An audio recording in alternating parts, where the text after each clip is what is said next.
சின்ன முருகைய சிங்கார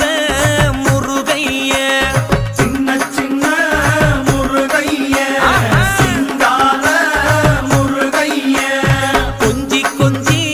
தமிழ் பேசும் செந்தில் வடிவேலனவ கொஞ்சி கொஞ்சி தமிழ் பேசும்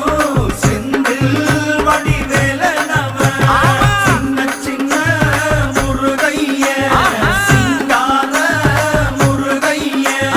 கொஞ்சி கொஞ்சி தமிழ் பேசும் செந்தில் வடிவேலனவ சுப்பிரமணிய சாமி என்பார் கார்த்திகேயன் என்பார் சுவாமிநாதன் என்பார் முக அமுதன் என்பார் பாலசுப்பிரமணியன் என்பார் கருணாகரன் என்பார் கதிர்காம கந்தன் என்பார் கதிர்வே